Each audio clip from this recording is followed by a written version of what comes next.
And welcome back everyone for our last presentation of today's study session. We have Fair Rep LA and we have a few presenters from Fair Rep today. Thank you, welcome again. I'll let each presenter introduce themselves. I'll start with Mr. Quan. Good afternoon. I'm Quan, and I'm joined by Weistroffer and Marcela Miranda Caballero. And today's discussion is unfortunately long overdue. And you can see it right here, why we're here. With absolute clarity, how the words of our charter have lost their meaning over time. The legendary John Ferraro was our council president back in '99 during charter reform, and his entry onto the city council came as one of 13 people considered for appointment to the council. Our charter says that our 15-member council that represents the entire city can appoint someone to fill a vacancy. Yet we live in a city now where one person who represents a tiny fraction of the city has fully consumed that power. Nowadays, the council president makes the appointment. The other 14 members are there just to give a thumbs up.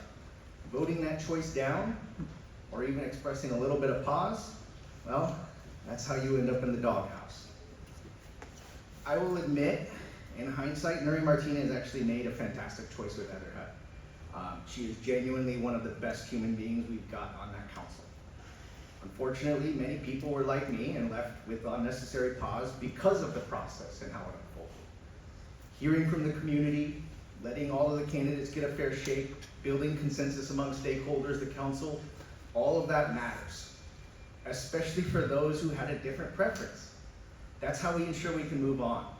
What we do now just fosters more division in communities that are already reeling from whatever it is that caused the vacancy in the first place. This severely undermines the ability of a new member to build trust with others on the council, in the district, and actually move forward.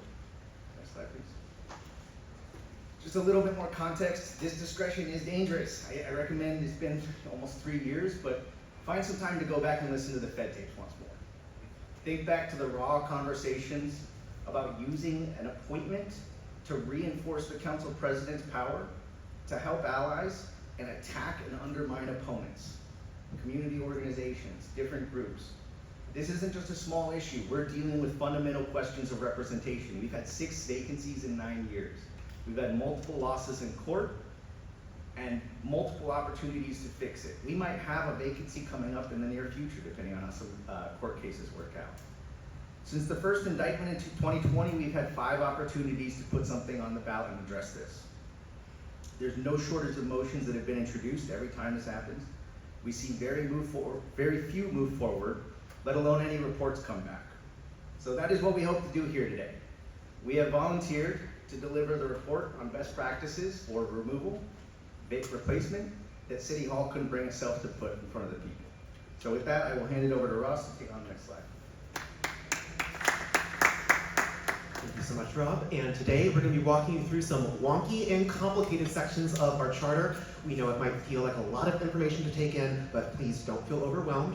Some of these issues can turn on a single word, so we felt it was important to provide the charter text for reference. And as we move through, I promise it will make a lot more sense as we review our system and what other cities do.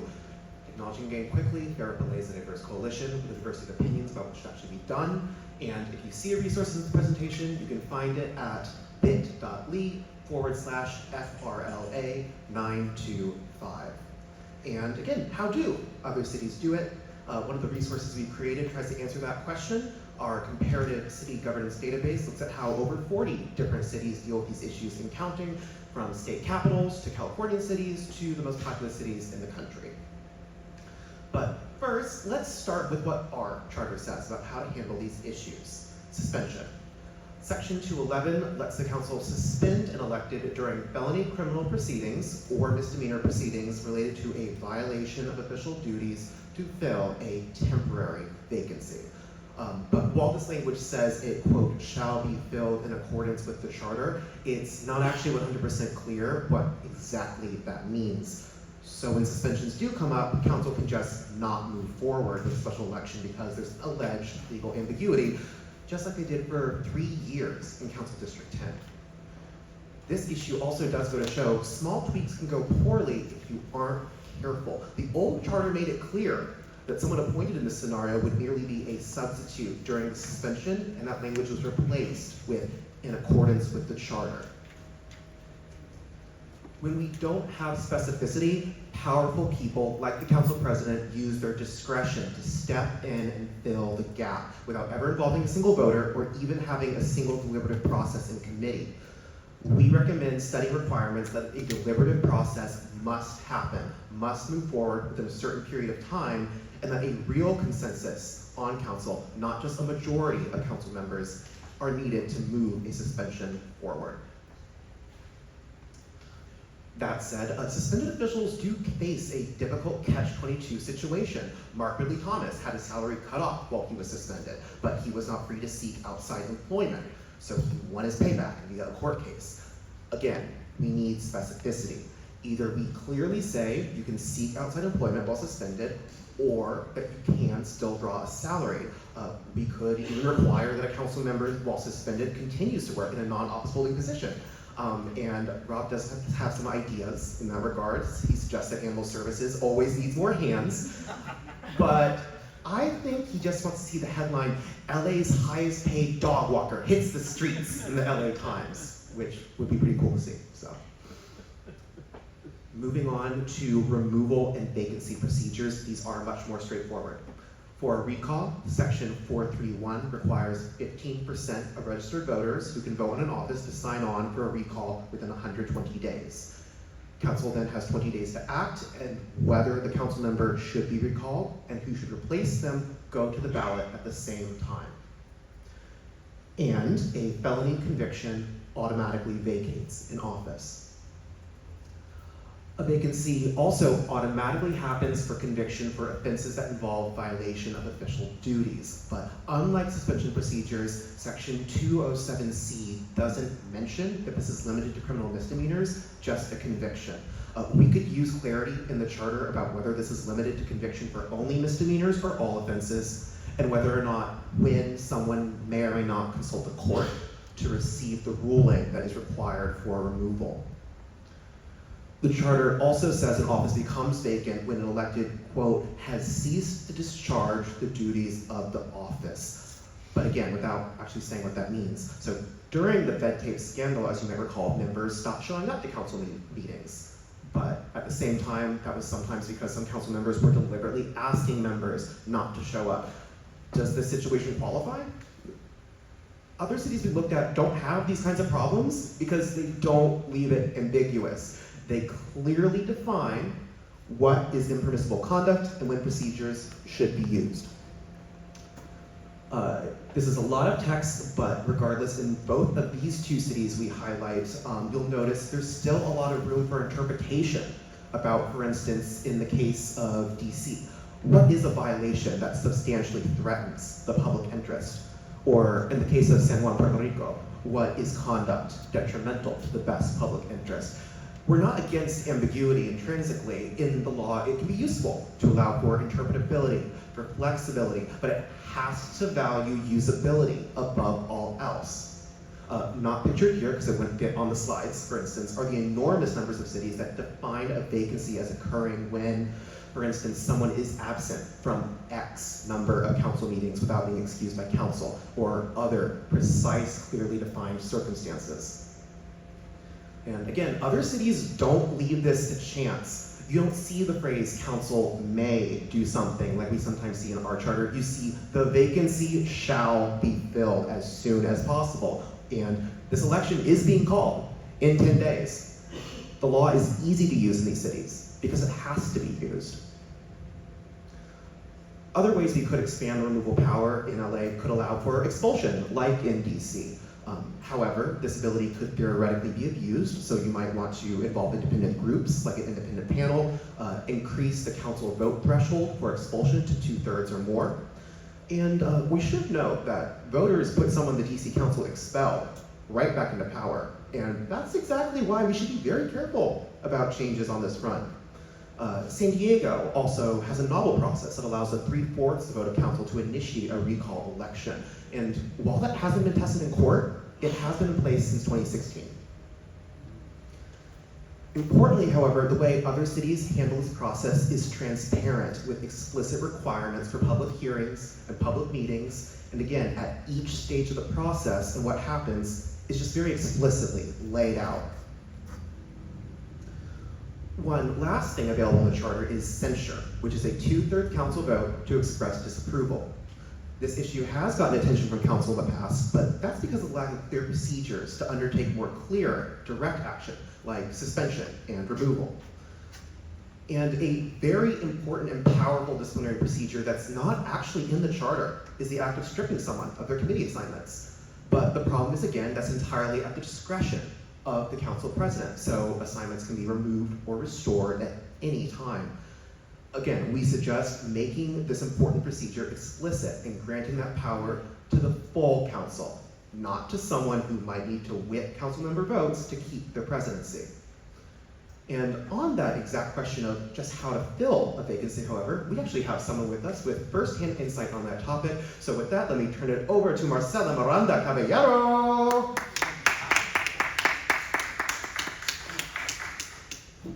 Good afternoon, commissioners. Again, my name is Marcela. Most of you know me as the ED of the California Ranked Choice Voting Institute, but I'm not here wearing that hat today. I'm actually here wearing the hat of a constituent and resident and former policy director and campaign manager in the city of San Diego and Chula Vista. That was around when some of these political scandals and criminal scandals happened in our respective cities. So I want to share a little bit about that perspective and how we were able to amend our charter through this process. Specifically in the city of San Diego, our disgraced mayor with one of these scandals broke out and he was under criminal investigation, refused to resign, and it really left us no option with regards to our charter at that time, but to hold a recall.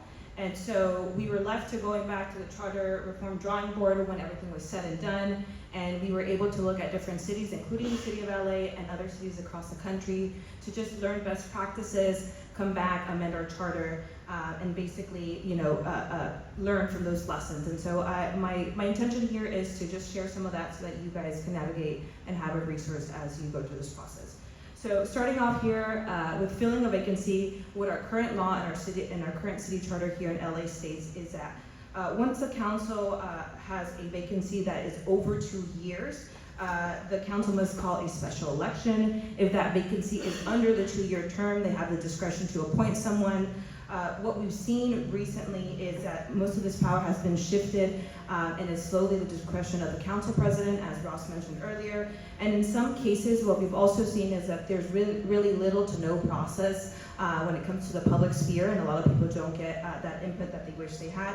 So the council president can emerge after a matter of days with their pick, and again, there is no outside hearing or any public comment on this. So there's really no real requirement if the vacancy is under two years term for them to come up with basically an appointment, which leads a lot of voters to thinking that there's backroom deals happening, that there's a lack of representation really happening, and it's limited transparency, quite frankly. So even if nothing is actually amiss, it really creates an unfair cloud over the individual that's ultimately appointed, if there is someone that is appointed. Next slide, please.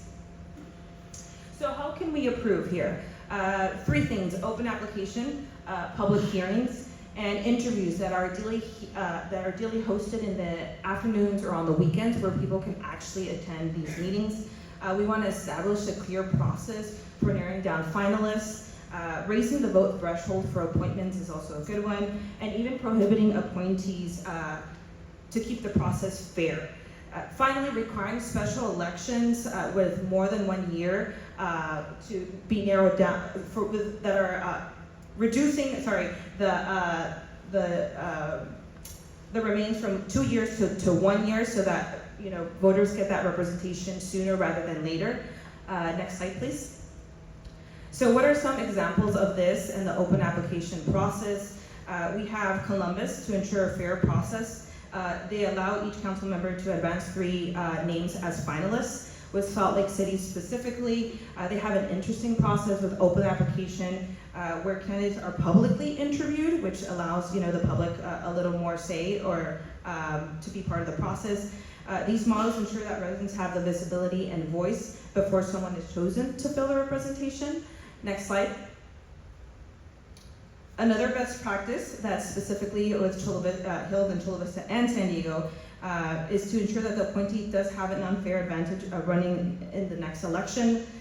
Both San Diego and Chula Vista specifically have something in place to prevent an individual appointed to an elected office from running for that specific office. And this actually just happened in the last 3 years twice. In 2024, one of the councilwomen actually resigned for criminal charges that she was being faced, and so they appointed Rachel Moore anew to replace her. And in 2023, Councilmember C. Padilla, who actually ended up winning for California State Senate, was replaced by Alonso Gonzalez, and those respective elections were held a year after each one, and now they all have council representation. So the process has been pretty smooth in both of those instances. Next slide. Finally, many cities put the will of the voters front and center. New York City and Augusta here, for example, don't leave much discretion on this issue. They are limited to special elections, and their councils are required to act quickly and to schedule them.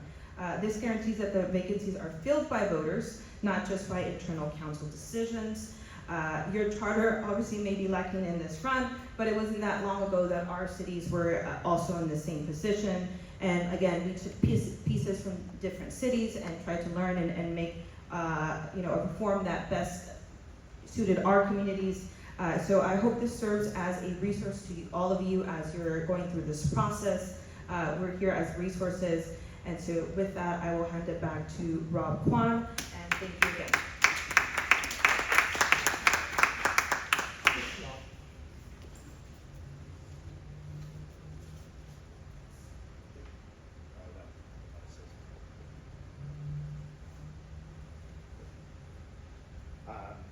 So on the issue of the mayoral vacancy, this is really unique, and we actually dodged a bullet here. We could have been living in a very, very different world, even more chaotic than the post-Fed-Tapes world, if Eric Garcetti didn't face significant delays in his confirmation. There would have been no requirement to hold a special election, and Mary Martinez was of the firm belief that she could serve as both acting mayor and council president as long as she wanted to. And there were some on council who felt differently. Might have wanted to line up somebody else as an alternative. But the ambiguity of the charter loomed large and would embolden her to tell the council, go pound sand. This seat isn't vacant, I'm in it. Take it up with the judge if you want to. Imagine if that legal fight dragged on into the mayor's race or the fall of 2022 when the Fed tapes dropped. Next slide. And just on that note, New York City actually has a solution here. They have an elected public advocate who is the next in line if there is a mayoral vacancy. On that note, we talked about the role of the public advocate on the New York City Council, and another core function of it is to help investigate citizen complaints and look at the delivery of services from a citywide perspective. A unique role there is as a charter cop, someone capable of requesting officials explain why they're not following the charter. You can look there, we have somebody on the police commission that's still serving, even though their term ended in June. Public advocates could say, Errol Southers, tell me why you're still here. Your term ended. It might not be everything, but it does at least generate some tension and provide some issue and flashpoint. Maybe generate some media coverage. I'd also like to uplift the city controller's request that they be able to audit elected offices. If we're going to be giving these people enormous power, discretion over large sums of money, the least we can ask for is meaningful transparency and accountability. And as to the Ethics Commission and Measure ER, I don't have much to say here other than to note how overwhelmingly popular ethics reforms are with voters. It won 2/3 support in every single council district. It won by roughly 60-point margin in 1/3 of our council districts.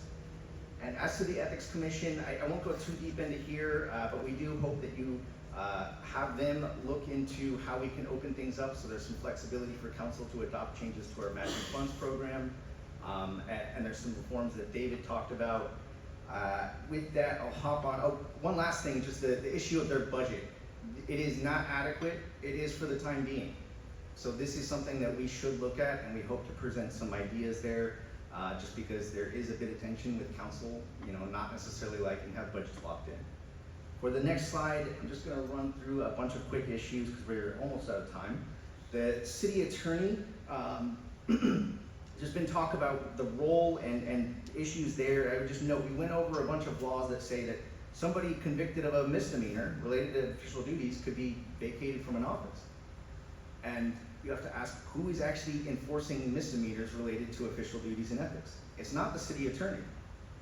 We have a whole chunk of laws that are not enforceable. And that's in part because of a case from Ira Reiner, a former attorney that finds, attention in being the representative of the city of LA, and also prosecuting. The DA is always going to think twice about going after the big fish, the big dogs at City Hall. They're not going to be interested in something that's less than a misdemeanor, really. The Ethics Commission is limited to civil remedies, so this is something that we've got to look at. For the neighborhood councils, I would just note that, if we give neighborhood councils, I want to see them get a better voice, more influence, but if we give them too much power, the special interests are going to start to fill the void in that system. Neighborhood councils have no campaign finance regulations, and that's part of the reason I'm concerned about, throwing them on the same ballot as other candidates. It's going to require them to raise a lot more money. It's going to lead to people voting for neighborhood council members because they got a slate mailer where somebody paid a couple $100s to get their name on. And it's going to disenfranchise potentially our non-citizen population that can currently participate in our elections. The preamble, I would just note there, let's not get bogged down in that. Let's give it some meaning, but there are some ways we can integrate it and make sure people are actually aware that this thing exists. I would assume that a lot of people in City Hall don't know this thing exists. For the city clerk's office, I would just note that that is my second favorite staff following the Ethics Commission. They are great, but it would be nice to see them with more influence where they're catering to the public. A lot of cities elect a clerk, and I would never recommend that, but I do think we should look at alternatives. It's not in vogue right now with this commission to create new commissions. We're trying to consolidate them, but this is one where it would serve some importance to ensure they're serving the whole City Hall. There's also a story linked in there from the Washington Post that talks about our socialist heyday and how the LA Times killed a short-lived municipal newspaper. I don't want a municipal newspaper, but we should clean that up so that we can actually support local media in some innovative ways. Common Cause has some recommendations on that. And lastly, I'll just close out by saying Channel 35. Go on YouTube. There is a reason you can find better video and audio of the old Charter Commission's meetings than you can for this one 30 years later. The council, Channel 35, they all committed to supporting that process. What kind of public access station are we paying for as a city if it can't bother to cover something like this? Why does Channel 35 carry fluff pieces about our elected officials during the day instead of televising committee meetings? Our charter prohibits the creation of a municipal newspaper, but we're allowed to have a municipal news station. Doesn't make a whole lot of sense, and I'll just close by saying, during the Fed tapes, we had a lot of angry, passionate people at City Hall. And if you were listening at home, you might have heard the audio constantly cutting out. That's Channel 35. And they're not showing what's happening in those rooms. And in some ways, the only way you can find out what's happening in those halls is being there or watching somebody's live stream. And that is a little weird. So with that, I'll close. We're happy to answer any questions.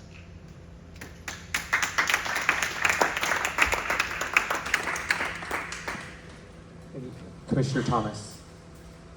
Finally, microphone.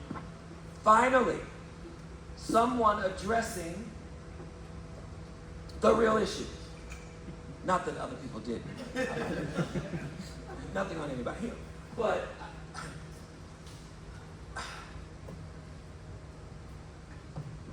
phenomenal. Phenomenal presentation. And I do have to also just give a huge, enormous amount of credit to Ross. That spreadsheet, that was not something I was like, oh, we got to do that. And he did it. So the reason we were able to give a great presentation was that research. It's so exciting. And you made it, it's not ambiguous. You made it clear. And it's simple. If, as an abolitionist,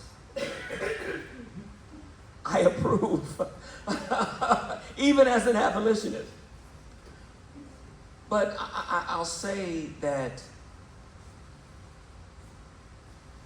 the city attorney, and you made, I liked the part about the ombudsman.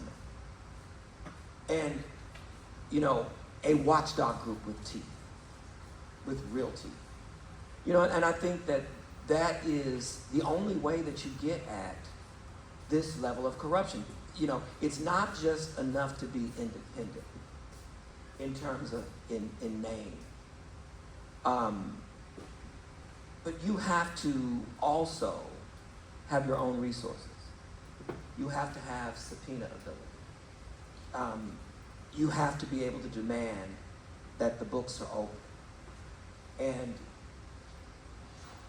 I'm hoping that if there is such an ombudsman, and some, you know, because what happens is that if I call and I report something, some level of corruption, there's no way for me to know that it's being investigated. I just have to assume that it is. And so, I thank you for your presentations. I heard a lot of good approaches to this very, very so-called complicated issue. And so what, just in terms of how you feel, this is an unfair question, it's totally unfair. Do you actually believe that we can get elected officials to support this? And if so, make us some recommendations in terms of what we could do. So we do have a memo that's linked in there with some background on the public advocate's office. There are some modifications. You know, there are other public advocates out there that aren't elected, and ultimately they're not able to be independent. Part of the New York City public advocate's power is that they are second in line to be mayor. So everybody takes them a little bit more seriously. The media does as well. So they can command a bit more in the media. It all depends on about what's built into there. There are other places that have looked at public advocates, elected ones, like San Francisco, narrowly defeated. They thought about putting it back on again, but then St. Louis, their Charter Reform Commission recently recommended it. The council didn't want to do it. So that is definitely a potential concern. And the details matter. Do they have subpoena power? Do they actually have a sufficient budget? They have limited subpoena power in New York. They have to go to like a committee and get somebody to do it. They have now a protected budget that's come in the last few years. In New York City, they serve a really important role. Jumaane Williams, he's somebody during the uprisings you could see on the street, live streaming and documenting police brutality on the front lines. You don't see that here. And he is the role of usually provides a counterweight to the mayor and the council president in a way. And that's what we need is we can't solve everything with the law. You know, there are some things where we don't need to go that route, but we do need to use the natural ambition and the checks and balances we have with people in power holding each other accountable. So I think this position does foster that. I think some of the reasons why there might be reservations, some people have attacked this as like, oh, that's a waste of money. Why are we doing that? And then we get that a lot with, you know, even things like council size. The NYPD has not been a fan of this position. There have been attempts to weaken it over the years. So, you know, there might be people who don't want to have a watchdog calling folks out like that. I would say just generally speaking, you know, with the LA County Measure G, they had a shiny object. And I think some of the people on the county board were willing to entertain something like that because there's a new position to run for. So there are 18 people in local city government, so there is at least a shiny object there. So self-interest might serve some purpose there. I don't know. This is a big question. I would say that, you know, there are a number of council members who have, you know, included it in their platforms over the years. And there are at least a chunk of council members on our body that are interested in the idea. So obviously we got to get more than a handful of people on the council to support the thing. And the second question is, well, how do you factor in, so with these investigations, critical race theory is a real thing. People of color are presumed to not be telling the truth, which is why we have the incarceration rates that we do.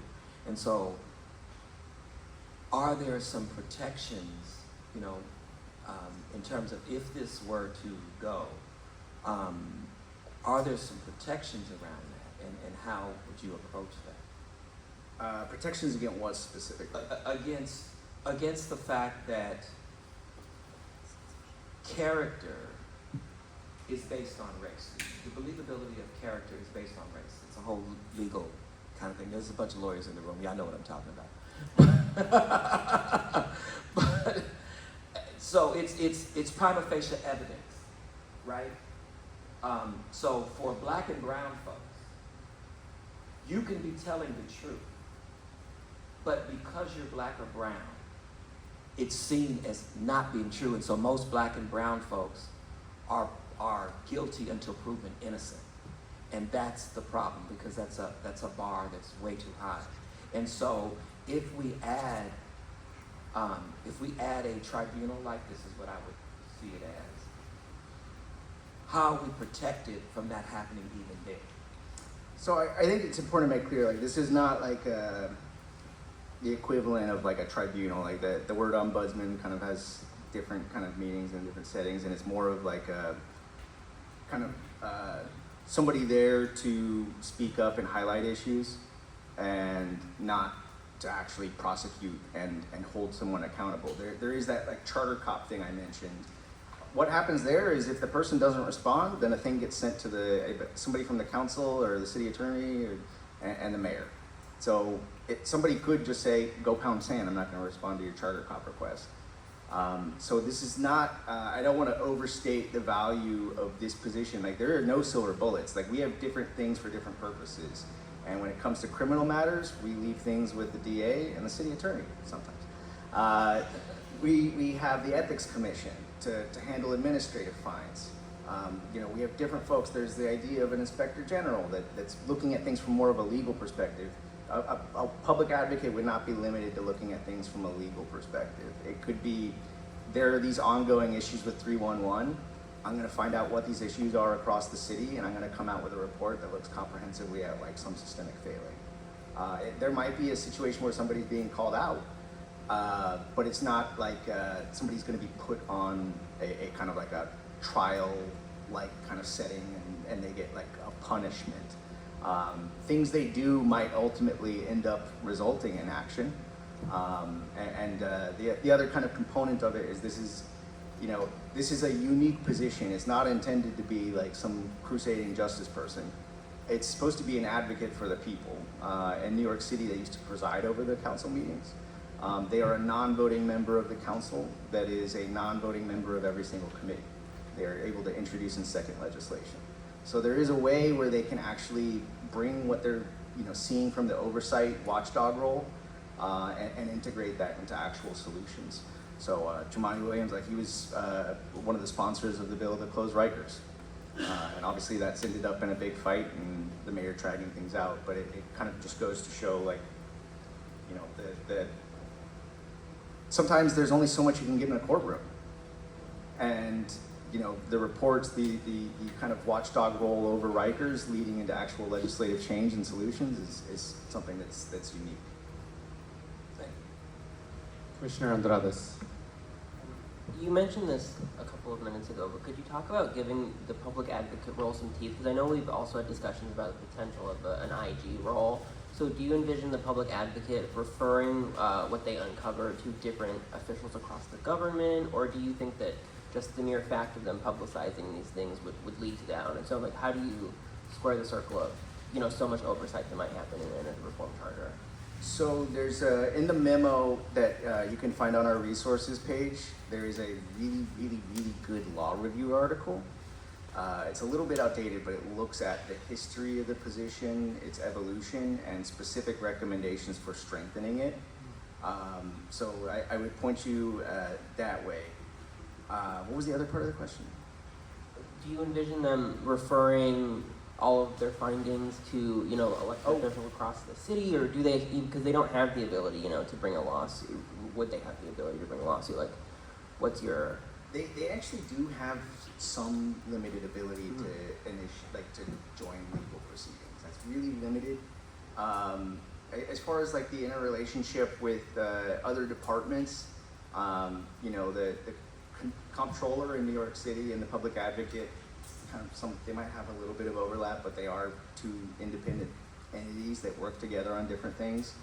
The New York City, they have an inspector general, but they have like an entire IG office, and they have IGs in each department, which would be a huge, ambitious undertaking. I don't know if we can actually plausibly do something like that here.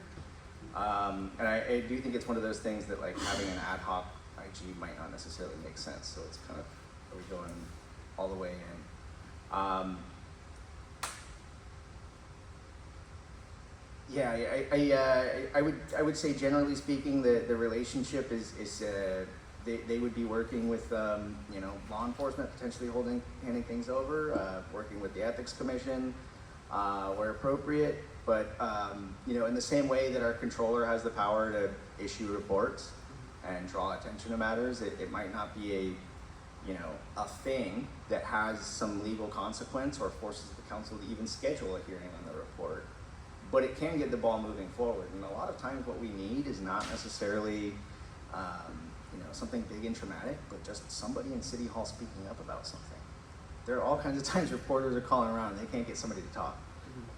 And having somebody willing to highlight an issue, there's all kinds of coverage that, you know, our controllers historically have been able to get on issues, including things like the LAPD rape kit backlog.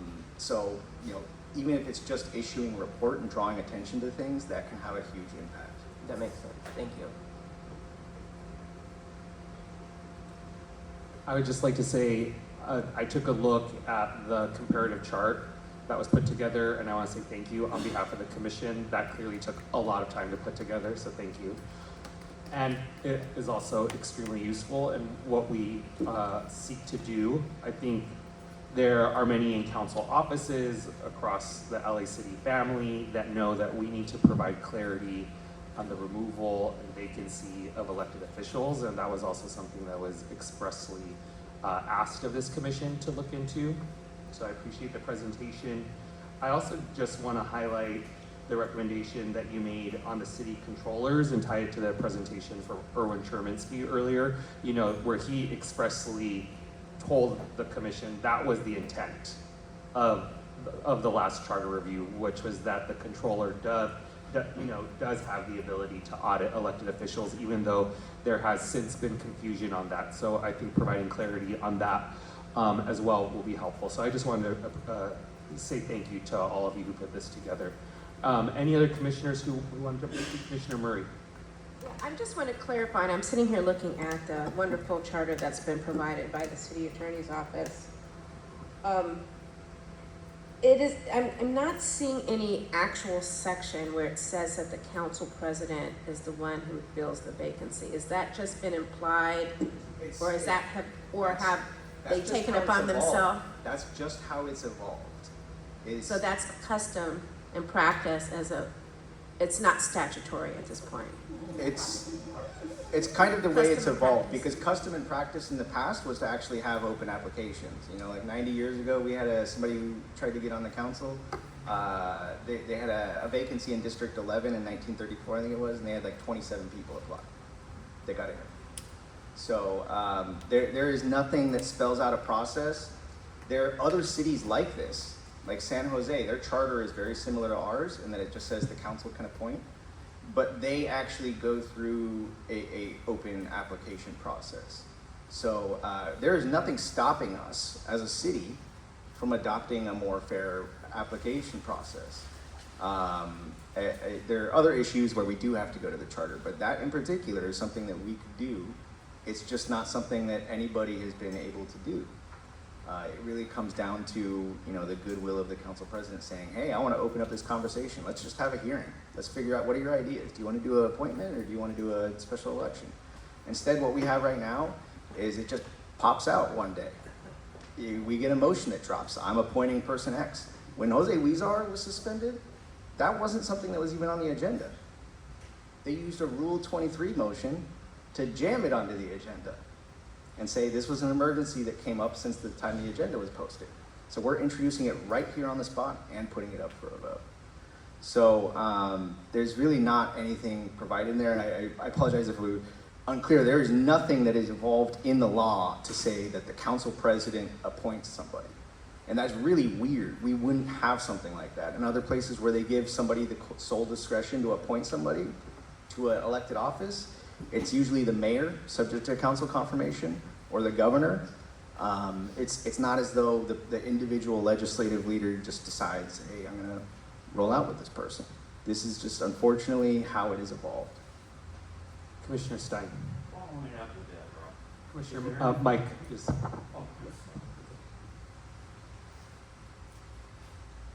Is there anything in council rules that dictate how the vacancy should be filled and who should have that power? I do not believe so. I could be wrong. I highly doubt that it's in the council rules. They could presumably throw it in there or throw it in an ordinance if they wanted to, but as far as I know, there's nothing specifically related to that. There is stuff like, hey, if there's a council member that can't attend a committee meeting, that somebody can temporarily be appointed to fill in for them from the existing council, not replacing. May I ask a question of the city attorney?